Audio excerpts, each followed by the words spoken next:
Sierra Leone. I think that's right, Chenai. But please, Chenai, take it away, and you have 10 minutes. And again, I'll come in with 1 minute to spare, just to give you a warning. Great, awesome. Can you hear me, Kate? Awesome, fantastic. So thank you again for the opportunity, I think, to be able to share some of the research that we've been doing in terms of looking at the different responses that countries have been giving to COVID-19. And so I think specifically to what Kate said, we have been doing work as Tax Justice Network Africa, looking at different country responses to COVID-19 from a fiscal side in a number of countries across the continent. But specifically today, I'll be sharing the cases of Kenya and Sierra Leone because we've managed to progress relatively far with that research. And I think speak to, firstly, the sort of impacts that COVID-19 has had on those different countries and the kind of approaches, the fiscal approaches that the governments have had in response to the pandemic. So within Kenya, the first case was reported on the 13th of March, and there was a countrywide curfew that became effective on the 27th. And what it did is prohibit movement for a significant number of the population, except for, of course, authorized medical or health personnel, etc. But it significantly affected the economic activities of a number of people that were already living in poverty, and essentially informal workers as well, who are particularly on low incomes and working, and have income that's essentially given to them on a day-to-day basis. It was interesting because one of the consequences that we saw as a result of COVID-19 was an increase in teenage pregnancies resulting from the closure of schools, alongside a reduction in vaccinations, as well as an increase in domestic violence, which I think a number of other countries saw. And so essentially, I think in order to address this, the government put in place a number of different policies. I think what's important to note is that the Kenyan government did anticipate the economic fallout and was relatively fast to try and put in place some of these measures.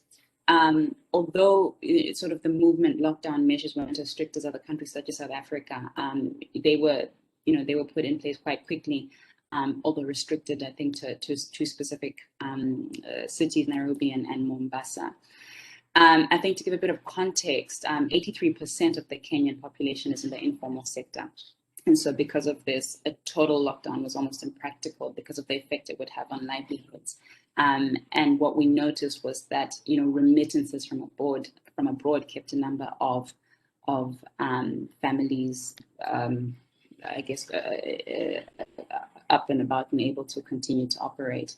So in terms of what the government did, essentially, was they put in place an 8-point economic stimulus program. And basically, this program had a number of different stakeholders that it was seeking to touch on. We had, I think, of the 53 billion shillings, resources that went to rehabilitation of roads and footbridges in an effort to stimulate the economy by creating employment. We saw about 6 billion go to the Ministry of Education in order to hire more teachers and workers. We also saw a fast track, about 10 billion shillings go to the fast track of payment of outstanding VAT refunds and other pending payments, etc. And then we also saw, for example, the government increase the number of healthcare workers. So what we then did essentially was take a look at the support that the government was giving to, was plowing into the economy, and divide that into how much of that went to the private sector, how much of that went formal private sector, how much of that went to the informal private sector, and how much of that went to social protection measures and safeguards. And I think what we saw was that almost 96% of the amount of money that the Kenyan government plowed into the economy primarily went to the formal private sector. We saw about 0.4% going to the informal sector, and then 4% go to social protection measures. And of course, this for us is a concern, right, and speaks to the discussion that we're having today in terms of the people-centeredness of the responses that we saw to COVID-19. We saw a significant amount of tax exemptions and tax cuts be given to corporates. And really, even when you take a look at some of the social safeguards, there wasn't a lot of sort of gender lens implemented.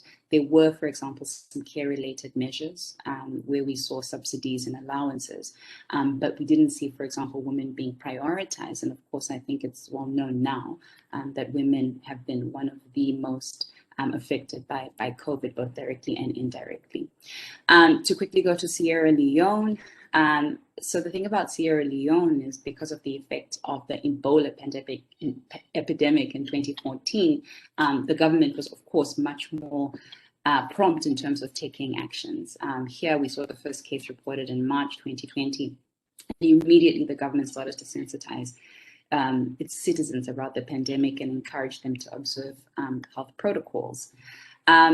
What we saw is that the government put in place or set aside a resource envelope of about $921 million US, and had a 5-pillar program that they were implementing.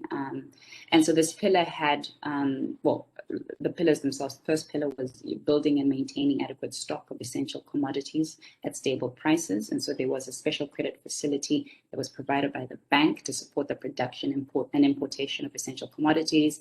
The second pillar was to support businesses to enable them to continue their operations. And so we saw the Revenue Authority deferred taxes for businesses in the hospitality sector, aviation, transportation. We also saw in the third pillar loans that the government was giving to SMEs. The fourth pillar was an effort to support labor, particularly by promoting intensive public works. And we saw, like I mentioned, similar to the Kenya case, where there was advance payment of the rehabilitation of roads and the completion of streets, for example, in townships. And then the last one was assistance that the government was giving for local production of food items. Again, though, when we divide the support that the Sierra Leonean government was giving into private sector, formal private sector support, informal private sector support, and sort of social safeguard measures, what we find is that, again, about 93% of the resource envelope went to the private sector, was specifically targeted towards corporates. And again, you know, we see almost the story unfolding here, that not a lot of the resource that the governments were plowing into the economy was being directed towards the citizenry. In terms of the social protection measures and safeguards, we saw only 1% of that total amount being set aside to them. And then we saw about 6% of the resource envelope going to the private sector. There were also some other measures, for example, support for farmers, support for healthcare workers. But by and large, I think we were quite surprised to see not a significant amount of resources being set aside, targeting specifically the citizenry. When you take a look at the social protection measures, there was allowances that were given, there was some sort of job protection.